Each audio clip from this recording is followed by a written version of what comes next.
Ya, Assalamualaikum warahmatullahi wabarakatuh. Saya Zaid Atullah Syabir. Di sini saya akan mendemokan bagaimana saya eh, mengolah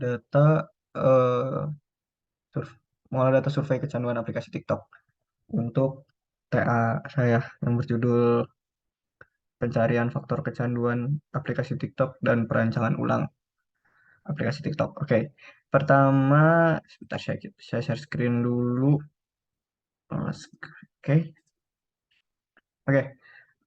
Pertama, saya ke bawahin dulu ini deh. Pertama, ada eh, pertama ya jelas kita sebar dulu kuesionernya sampai dapat target. Targetnya itu kalau di ini kan saya pakai regresi linear berganda.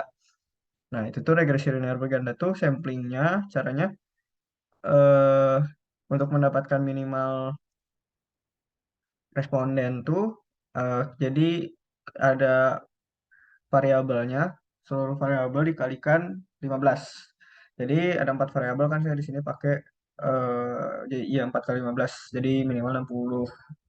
Nah, di sini tuh saya sebar ke S1 Informatika angkatan 19 sama 20. Oke. Pertama langsung aja kita olah datanya ya. Di sini kita ubah dulu ke spreadsheet datanya. Oke. Lalu jangan lupa kita buka juga aplikasi SPSS-nya. Udah saya siapin ya. Nah, habis itu kita tinggal kopas aja datanya. Kita set, oke, kopas datanya ke SPSS. Hup, salah ini data. Bentar ya, kok masih di kopas. Bentar. Kita coba copy, salin, hup, paste. Oh, bisa. Oke, itu kita kopas semuanya. Kita kopas, terus yang perempuan, ini semua kopas. Terus semua kopas ya. Oke, kopas semua. Paste. Oke, eh udah dikopas semua. Nah, di sini masih ada yang bentuknya string ya atau tulisan. Sama di sini juga masih ada desimal nih. Harusnya jangan ada desimal. Nah, ini untuk yang desimal kita nolkan dulu. Oke, mantap. Eh, ini angkatan sama variabel jenis kelamin itu untuk ini ya, itu eh, apa namanya? Bukan subvariabel, analisis responden. Oke, analisis responden. Nah, pasti ada pertanyaan di sini. Kenapa nama, timestamp, sama eh, NIM-nya gak diambil? Ya, nama sama NIM cuma untuk validasi aja ya. Kalau ini beneran orang yang ngisi gitu. Udah mah beneran dari sampel dari daerah yang kita sebarkan kuesionernya. Oke, langsung aja balik lagi ke SPSS. Di sini, nah ini variabel ini kan masih datanya masih string ya. Masih string. Nah, di sini kita kasih label dulu. Labelnya ya misal apa? Jenis kelamin. Nah, oh ya, jangan lupa ya, variabelnya kasih nama dulu dan variabel tuh harus beda-beda namanya. Oke, value. Nah, value-nya baru nih kita kasih misal satu apa laki-laki misalnya. Laki-laki, laki-laki, add dua perempuan. Nah, gitu. Oke, kayak gitulah ya. Nah, setelah itu, wah ini eh, jadi variabelnya kita kasih nama dulu. Misal angkatan, angkatan, angkatan, jenis underscore kelamin ini. Nah, ini kan udah masuk ke eh pertanyaan kuesioner ya. Ini tuh pertanyaan mengenai intensitas. Kita kasih langsung aja labelnya label variabelnya itu X1. X1 itu adalah intensitas, P1 itu adalah variasi pertama. Nah, seterusnya kita kasih nama ke bawah, sampai bawah. Nah, setelah itu, eh, setelah udah kita kasih nama variabel sama values-nya ya, kan banyak tuh. Kayak misal ini, karena ini skala Likert ya, jadi kita harus satu-satu nih labelnya masukin. Satu, tidak setuju. Kayak gitu-gitu. Satu tuh sangat tidak setuju, maaf. STSS. Nah, kayak gitu-gitu. Nah, karena ini lumayan memakan waktu ya. Jadi saya sudah menyiapkan data yang sudah saya, nah ini sudah saya otak-atik lah. Otak-atik ini kita hapus dulu deh. Oke. Salah. Eh, eh, ya, kita clear dulu. Ini juga kita clear. Oke. Ini tuh masih, kalau tadi sana NT X1 P1, ini kita pakai no, apa namanya? Nomor yang kita pakai di tabel variabel aja ya. Ini bukan nomor, kode ini, kode pertanyaan. Nah, sekaligus mewakili variabel. Oke, sama KC1. Nah, oke, dari sini nih trikinya ya. eh karena ini tuh regresi linear berganda ya. Regresi linear berganda itu beda dengan PLSM. Kalau PLSM tuh, misal dengan satu variabel ini kan ada satu pertanyaan tuh ada beberapa variasi gitu. Kalau PLSM kan bisa semuanya langsung diolah. Nah, karena ini regresi linear berganda ya, yang rumusnya, mana rumusnya? Mana? Sebentar, sebentar, sebentar, saya cari dulu rumusnya. Eh, eh, eh, eh, eh, Bab 2, mana bab 2? Bab 2. Nah, rumusnya itu ya harus linear kayak gini ya. Nih, X1, X2. Maka dari itu, sebelum kita masuk ke uji asumsi klasik, kita akan ngetes dulu semuanya. Jadi, masing-masing variabel kita langsung diregresiin dulu, dianalisis dulu nilai korelasinya antara variabel dependennya. Jadi satu-satu, ya nt satu, ya nt satu, ya nt dua, ya nt tiga, mana yang lebih berkorelasi sama variabel y-nya atau kecanduannya. Nah, kita langsung aja analyze, ke analyze, terus regression, mana regression? Oke, linear, langsung. Ini kita balikin dulu ya. Oke. Em, di sini, oh ya, tuh. Kalau di regresi linear pun dependennya tuh gak boleh ada dua, harus satu. Nah, maka dari itu kalau ini kita nyaringnya manual ya. Kecanduan ini nyarinya manual yang sekiranya, sebentar. Karena ada tiga soal nih yang yang mewakili variabel apa kecanduan. Nah, otomatis karena ini mewakili variabel kecanduan, mari kita cari yang mayoritasnya itu di eh, soal yang frekuensinya banyak di antara nilai 3, 4, sama 5. Nah, ini ini ya pertanyaan pertama. Itu eh, frekuensinya yang sangat setuju ada 16. Eh, Setuju ada 19, kurang setuju atau N itu 12. Nah, pertanyaan kedua itu sangat kecil sekali. Cuma ini yang sangat setuju 2, 7 aja cuma 11. Apalagi yang pertanyaan ketiga, lebih parah ya. Maka dari itu kita cari yang sekiranya value-nya, yang setujunya lebih tinggi. Maka dari itu kita ambil yang terakhir. Pertanyaan pertama. Variasi pertama maksudnya. Oke. Dependennya kita masukin variasi pertama. Nah, balik lagi. Kita uji lagi. Bentar ini kita save dulu ya. Save.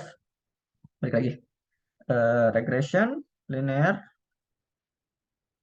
Oke. Jadi kayak gini. Ya udah, nggak apa-apa lah ya.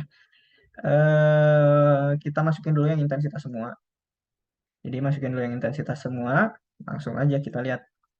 Set. Nah, tuh nilai eh apa tuh namanya? Nilai regression linearnya itu, wah ini variabelnya nggak berubah, nggak apa-apa lah. Variabel kita lihat langsung di koefisiennya. Nah, nilai yang paling tinggi itu adalah variasi pertama. Variasi pertama. Nah, ini 0,438. Sedangkan sisanya 0,126, yang variasi ketiga 0,256. Otomatis yang bakalan kita pakai nanti adalah yang, nah benar, yang variasi pertama. Terus kita lakukan semuanya ya. Tadi kan intensitas variabel X1, terus kita analyze lagi. Yang kedua, oke mana yang kedua? Nah, yang kedua itu konten, nah, konten ya. Nah, langsung aja oke. Nah, ini mana konten? Nah, itu ternyata, oh, dia bahkan ada yang nilainya negatif. Negatif itu kalau diregresi berarti sangat tidak berpengaruh signifikan. Nah, ini yang paling besar tuh pertanyaan yang pertama, variasi pertama di variabel kedua konten gitu. Jadi kita yang ambilnya yang variasi pertama. Oke, satu lagi kita cari yang daya tarik. Nah, kita analyze lagi, regression lagi, linear lagi, lep, lep. Oke, kita simpen dulu ini. Langsung kita tarik yang daya tarik. Tarik yang daya tarik. Oke, weh, oke, langsung. Set. Nah, tuh, wah ternyata yang variasi pertama semua ya, yang gede ini juga daya tarik 0,493, 0,055, 0,265. Oke, jadi di sini yang bakalan saya pakai yaitu sebagai X1 itu variasi pertama, sebagai X2 itu variasi kedua, sebagai eh, untuk variabel ketiga itu variasi pertama. Bentar, saya rangkum nih. Yang X pertama variasi pertama, X kedua variasi pertama, X ketiga variasi pertama. Ah, kayak gitu. Oke, kita close dulu outputnya. Nah, di sini baru kita masukkan ke uji asumsi klasik. Asumsi klasik itu adalah kalau di data science mungkin pre-processingnya ya. Untuk melihat, jadi di uji asumsi klasik itu ada uji normalitas. Selain uji normalitas itu ada yang namanya, sebentar, namanya susah di spell, namanya susah diucapkan. Nah, ada uji normalitas, uji multikolinearitas, sama uji heteroskedasitas. Uji normalitas itu untuk apa sih? Nah, ini untuk melihat apakah datanya berdistribusi normal atau enggak. Uji multikolinearitas adalah untuk melihat apakah ada gejala. eh, jadi kok masing-masing variabel itu ada korelasi di masing-masing variabel independen. Yang harusnya kalau di regresi itu nggak boleh, maksudnya nggak boleh secara signifikan gitu, nggak boleh ada hubungan yang secara istimewa gitu. Pokoknya nggak bisa. Ini uji heteroskedasitas juga mirip sama multikolinearitas, cuma ada caranya yang beda. eh oke, langsung aja. Di sini kita langsung aja analyze, terus kita klik regression linear. Oke, langsung ke uji asumsi klasik ya. Ya, ya, ke normalitas dulu. Kita kan tadi udah sepakat ya. X1 ya yang diambil itu X1 variasi satu, X2 variasi satu, X3 variasi satu. Cakep. Ini depannya sama. Oke, sebelum kita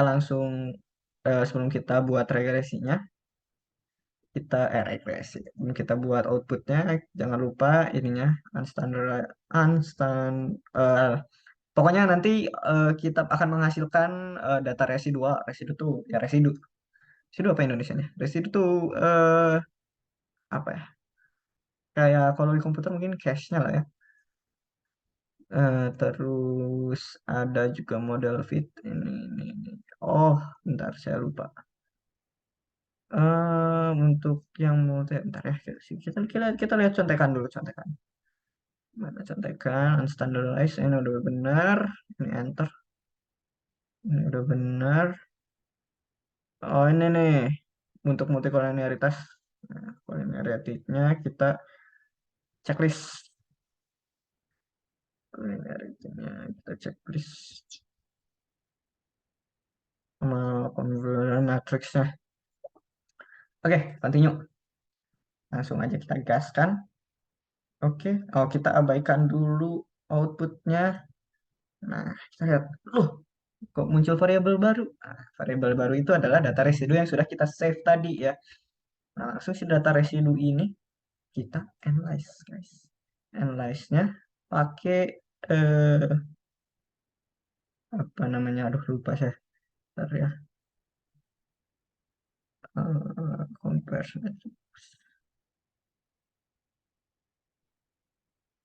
Di sini tuh ada yang namanya contekan ya, guys. Jangan mempersulit, guys, teman-teman. Non parametric test. Oh ya, parametric test. Analyze mana mana parametric. Langsung ke legacy dialogs. Example. Nah, yang dites itu adalah nah, lab. Oke. Nah, bisa kita lihat kalau ternyata asymptotic signifikansinya itu 0,06, yang dimana ternyata datanya terdistribusi normal. Kok bisa langsung disebut terdistribusi normal? Karena angkanya itu, angka signifikansinya itu di atas 0,05. Ya, buat yang nanya, ini tuh pakai uji normalitasnya pakai metode apa? Ini tuh Kolo Kolmogorov-Smirnov. Oke, itu ya. Oke, langsung lanjut ke uji multikolonialitas. Multikolonialitas ini tuh sebenarnya bisa langsung lihat di output sih. Sebentar. Multikolonialitas. Sebentar coba. Regression.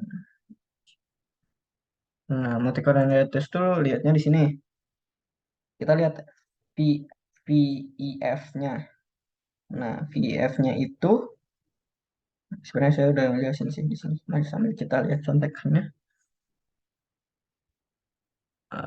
Oke. Nah, VIF-nya itu harus bernilai kurang dari 10. Kok harus kurang dari 10? Karena ya ini kan nilai toleransi. Nilai toleransi. Oke, oke. Oh, oke. Di sini tuh sebentar. Oke, oke. Nah, nilai toleransi dari multikolonialitas ini tuh harus kurang dari 10 si VIF-nya.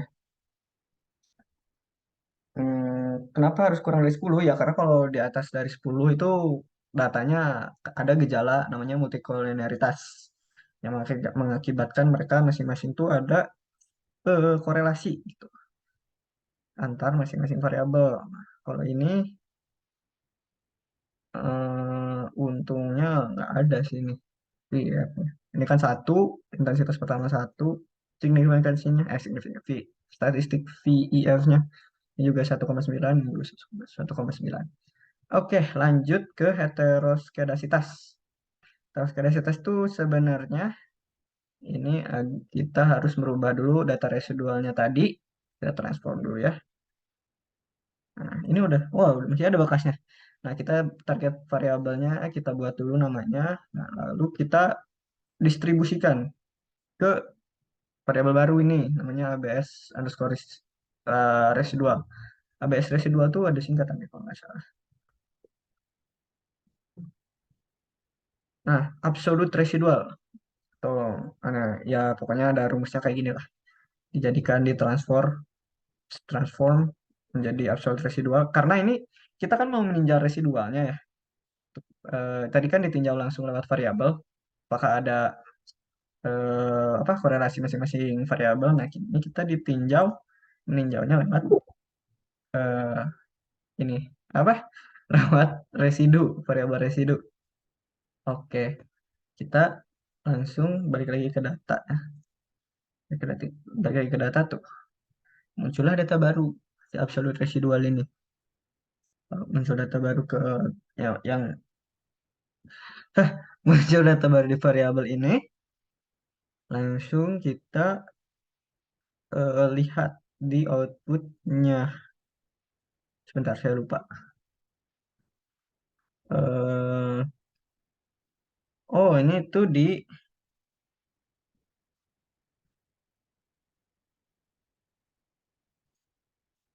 sebentar, sebentar.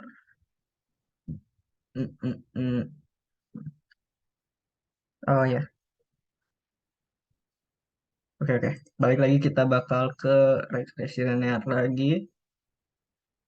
Ini tuh diganti sama yang absolute residue sama ya biar gak nyampah juga. Di sini kita hapus dulu statistiknya. Oke, continue, save, standardize. Oke, set. Langsung kita lihat signifikansinya. Terus yang terakhir. Nah, ini lihat guys. Eh, Nah, ini tuh kalau bisa kita lihat ya koefisiennya.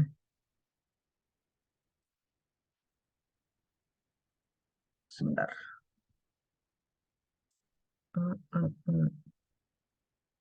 Oh, salah. Oh, 04. Oke. Yang kita lihat itu adalah signifikansinya ya, teman-teman. Ini tuh harus di atas dari harus harus lebih dari 5% atau 0,05. Kebetulan semuanya itu di atas 0,05. Yang X1-nya 0,42, X2-nya X2-nya 0,56, X3-nya 0,8 begitu. Oke lah ya. Ternyata setelah lihat tidak ada yang namanya gejala heteroskedasitas. Nah, kalau udah seperti ini, teman-teman, uji asumsi klasiknya udah lewat nih. Yang berarti kita sudah tenang, sudah apa namanya, sudah bisa dengan bebas mengotak-atik datanya. Sebenarnya nggak usah diotak-atik juga sih, ini cuma dianalisis. Langsung kita analisis regresi lagi, teman-teman. Oke, analisis regresi ini keluarin, kita masukin lagi yang kecanduan yang tadi, balik lagi. Oke, langsung lab. Oke, di analisis regresi linear ini sebenarnya ada beberapa tahapan analisis juga, bukan tahapan ya. Ada beberapa cara menganalisisnya. Yang pertama kita lihat dari yang jelas pertama kita lihat itu adalah dari eh, nilai hasil dari regresi linearnya ya. Nah, di sini tuh bisa langsung kita lihat di sini. Kita lihat yang unstandardized B-nya itu ya nilainya segini. 0,47 di X1, X2-nya 0,3, daya tariknya 0,1 gitu. Nah, terus untuk oh ya, sebenarnya ini untuk menganalisisnya gampang ya. Kita lihat aja ada yang nilainya negatif atau enggak. Kalau yang negatif itu berarti ya itu apa namanya? Tidak berpengaruh secara signifikan gitu atau bahkan tidak berpengaruh sama sekali. Hampir tidak berpengaruh sama sekali kalau negatif. Bisa dilihat di sini nggak ada ya. X1, X2, X3 berarti yang semuanya semuanya tuh kalau kalau di apa ditinjau dari tabel ini itu semuanya eh, dikatakan apa namanya secara signifikan ada eh, faktornya gitu saling eh, mendukung gitu apa ya namanya pokoknya bukan pokoknya eh karena semuanya bernilai positif berarti semuanya itu merupakan faktor yang mendukung adanya kecanduan gitulah simpelnya. Oke, langsung ke uji F. Nah, uji F ini kita langsung lihat tabel ANOVA. Nah, kita lihat F sama eh, significance-nya F sama significance. Nah, di sini tuh untuk nilai signifikansinya itu nilainya 0, kurang dari 5. Dan F-nya itu 38, 0,04, 0,045, yang lebih besar dari 2,76. Ah, pasti penasaran nih. Ini 2,76 itu dari mana? Nah, ini tuh diambil dari yang namanya tabel UGF. Tabel UGF. Anak-anak statistika pasti tahu ini ya, tabel UGF. Nah, tabel UGF ini tuh untuk mencari ini nih, angka ini. Angka, apa namanya? Nah, ini. Angka apa tuh namanya UGF tuh? Sebentar.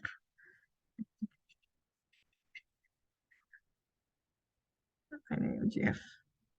Oh ya, itu tuh nilai simultannya. Ya ampun. UGF tuh untuk lihat nih, ini masing-masing variabel tuh ada korelasi secara simultan nggak sih?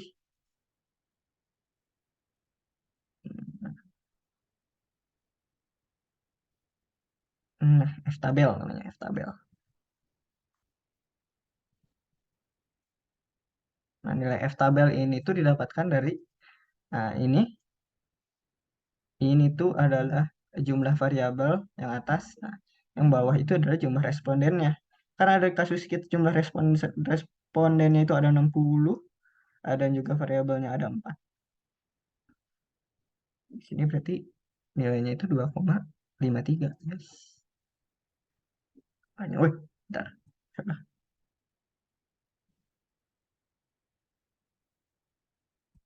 Wah, oh saya salah ternyata. 2,53 nih guys. Oh, 76, 53. Salah lihat. 53. Ya ampun. 2,53. Oh, 76 yang 3 nih. Saya lihat saya tadi, maaf. 2,53. Nah, kebetulan ini lebih besar dari 2,53, yang berarti mengindikasikan bahwa tiga variabel ini secara simultan eh, terkonek, apa ya namanya? Ada korelasi yang secara simultan terhadap perilaku kecanduan Y, variabel Y gitu. Oke, selanjutnya itu langsung uji T. Uji T ini bisa langsung kita lihat di sini. Nah, sini kan ada T sama signifikansi. Signifikansinya itu kalau pas uji T itu signifikansinya itu tidak boleh lebih dari nilai nilai kepercayaan penelitian. Nilai kepercayaan penelitian itu biasanya yang dipakai, eh apa namanya? Yang dipakai itu biasanya 5%. Bentar, 5% atau enggak 2,5%. Nah, untuk cara analisisnya di sini, cara analisisnya itu ya kita harus kayak tadi, kayak uji F. Kita kalau tadi kita harus lihat tabel T, tabel F, ini kita harus lihat tabel T. Tabel T. Nah, ini kan ada PR sama DF nih. DF-nya bisa kita lihat di tabel ANOVA, di residual. Nih, kita punya nilai DF-nya itu 56. 56. Terus kita pakai yang 0,05 dulu aja lah nilai kepercayaannya. Kita tes dulu, kita tes. Eh, kita masukin ke sini, set. Ke, kita masukin ke datanya. Kita dimasukin sini di, apa namanya, dibandingkan. Nah, apakah intensitas pengaruh si signifikansinya itu lebih besar dari 0,05 atau lebih kecil? Ternyata pas dilihat, wah, ternyata lebih kecil dari 0,05 atau 5%. Berarti harusnya eh, hipotesisnya yang diterima itu yang berpengaruh signifikan. Oke, itu. Nah, tapi kalau belum yakin sama hasil yang itu, kita bisa lihat di tabel T. Ta- Tabel T sama tabel hitung. Ini tabel hitungnya 4,544. Apakah lebih besar dari tabel T? Nah, tabel T-nya lihat di sini. DF-nya tadi berapa kita? 59 tak DF-nya tuh kalau nggak salah. Ya, 59, 56. 56. Cari di sini ininya 56. Set, cari yang nilai kepercayaannya 0,5, 0,05 atau 5%. Ternyata 1,67. Nah, apakah lebih besar atau lebih kecil dari 1,67? Ternyata lebih besar dari 1,67 karena tabel T di variabel X1 atau intensitas itu 4,5. Dan seterusnya kita tinjau satu-satu set, set, set. Ternyata kalau konten 2 itu yang diterimanya H1 karena signifikansinya kurang dari 0,505 dan T hitungnya itu lebih besar dari 1,6. Nah, yang menarik ini di daya tarik nih teman-teman. Di daya tarik ini kalau kita lihat, bentar, set, set, set, set. Di daya tarik ini agak lain katanya. Karena dia itu 0,229 sendiri, maksudnya gede sendiri. Wah, eh, udah sebenarnya udah kelihatan sih tadi dari pas uji ya pas pakai persamaan regresi itu udah kelihatan karena ini tuh udah paling kecil gitu. Pertama udah paling kecil dan meskipun dia nggak negatif ya, maksudnya masih ada korelasinya gitu, cuman nggak besar, nah nggak negatif. Nah terus nilai T hitungnya juga ternyata kurang sedikit banget, kurang 3 poin lagi 1,27, kurang 0,3 poin lagi ya. Maka yang diterimanya itu H0. H0 itu faktor daya tarik tidak berpengaruh signifikan terhadap kecanduan pengguna. Ya, tidak berpengaruh signifikan itu berarti ya masih ada eh, korelasinya, cuman sedikit banget. Kenapa bisa disebut masih ada sedikit tapi tidak berpengaruh signifikan ya karena ini nilainya tadi pas di persamaan itu tidak negatif begitu. Terus yang terakhir itu di regresi linear itu kita ada koefisien determinasi data determinasi ganda. Nah, ini tuh sebenarnya buat ngecek karena regresi linear ini kan kita tuh pakai variabel-variabel bebas untuk yang diujinya. Jadi pasti kalau kalau kalau kita pakai model regresi linear, kenapa kita pakai model regresi linear tuh karena kita belum yakin ini ada nggak ya variabel lainnya gitu ya. Ternyata pas kita lihat di regresi linear itu kelihatan ini data-data yang ditinjau ini kita eh, berapa sih nilai kontribusinya di penelitian ini. Nah, ternyata variabel-variabel tersebut adalah nilai kontribusinya itu bisa dilihat di R square ini di model summary. Nah, nilainya tuh 0,667 atau kalau kita persenin berarti 67,1%. Nah, bisa begitu ya. 67,1% berarti masih ada sekitar 30 berapa? Masih ada sekitar 34,7% lagi di luaran sana. Masih ada 30% lagi gitu. Ya, paling sekian eh, demo perhitungan data kuesioner dari saya. Terima kasih yang sudah menyimak. Waalaikumsalam warahmatullahi wabarakatuh.